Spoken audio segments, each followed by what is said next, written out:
Hi guys, Witumalo Mama Di Mama Rupi here and welcome to the lab. So, just a quick recap. I'm doing a research study on resurrection plants. These are plants that don't die when there's no water, they hibernate.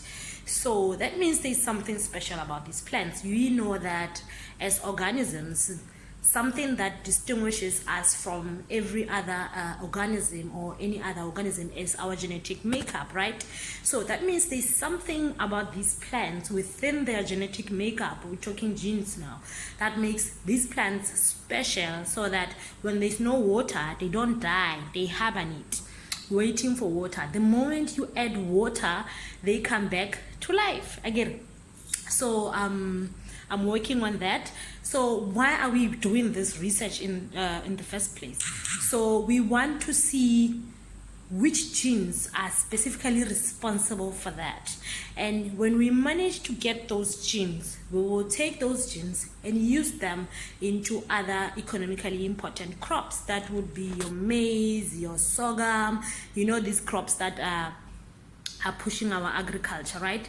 And we know that we are facing a harsh reality of food security globally, and if we will be able to harness this genetic potential of these plants and rescue the plants that are economically important to us, that means we would have solved the issue of food security, right? Yeah.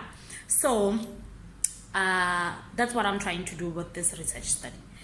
Now lockdown happened. I had germinated so many seedlings and I could not access campus, so I was actually worried that nobody will be able to water them, even though we know that they're gonna come back to life. But for my experiments, I wanted them not to be stressed at all. I wanted fresh seedlings that have never experienced any stress. So I asked somebody to look after them. Thanks to him, I don't know how they look, but we'll see when we get there how they look since lockdown. But I hope they didn't dry to the core, even if they maybe have experienced some stress, but not that bad, right? So let's go see my plants. Come along.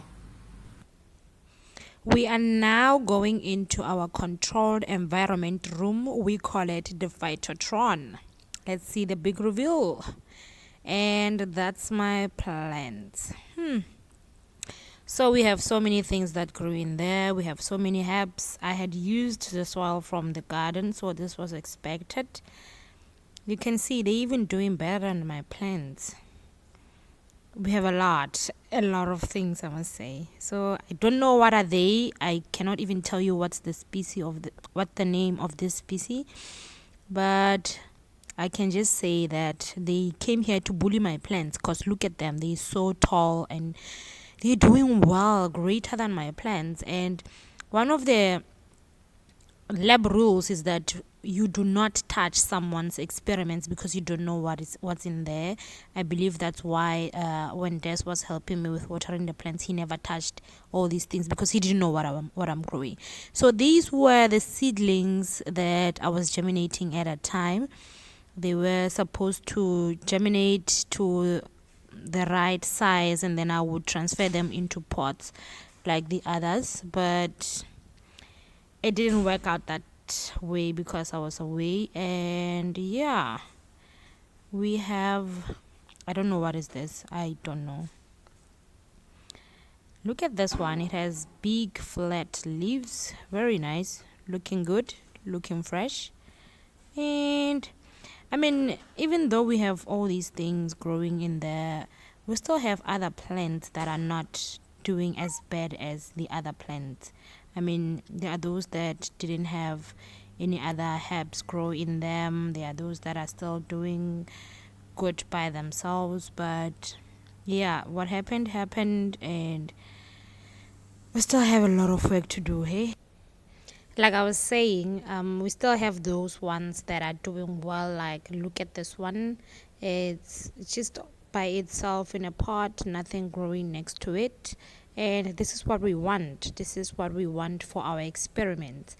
And it's not the only one, like a few of them, especially on this tray, they are just doing well and doing great.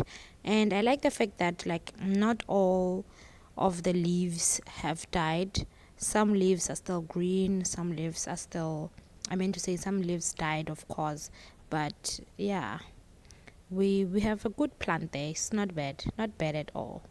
So after all, not all is being lost to lockdown. So what I'll have to do is just to clean everything and get on with life. Yeah.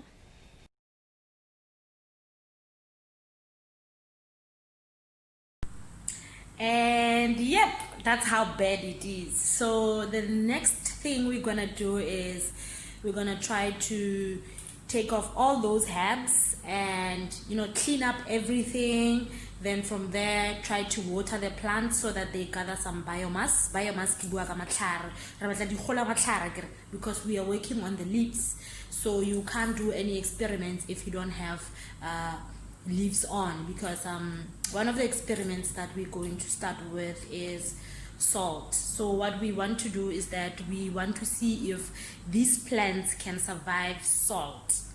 So what we want to do is that, as much as we want to see if the plants can survive drought, how do they survive drought, I must say, we also want to see if they can survive salinity. I mean, we saw that we had such shortage of water, fresh water, and people were saying, "Oh, guys, you are surrounded by water, especially in Cape Town. You're surrounded by water, but you say you don't have water to sustain agriculture. How is that so?" That's because the water in the sea, or should I say in the oceans, it's salty. So we cannot use it for agriculture. It's not fresh water. So we want to see if these plants can actually take up some salt and still live, like still thrive, even though they have been watered with salty water. And besides that, we have also noticed that there is a whole lot of land that is not suitable for agriculture because of the high salinity content in that land.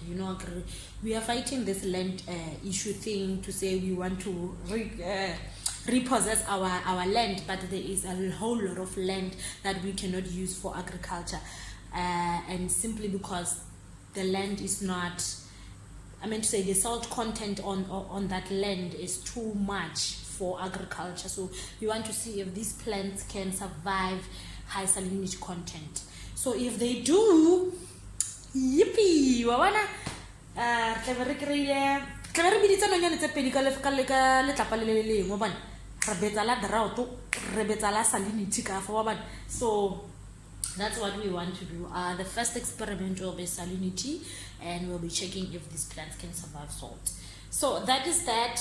Next thing, I will be cleaning the plants. I will obviously invite you into my phytotron, and we'll do it together, and then I'll show you what I do every day. I hope I'll be able to sustain this and take videos every day when I get to the lab, so that I can entertain you, show you the lab, and show you how, like, it's not like we're doing any extraordinary work, okay? As much as the work is extraordinary, yes, but it's not something that you cannot do. Basically, what I'm trying to do here is to show you that you can do it, and you can do it. So subscribe to this channel and stay tuned. Bye.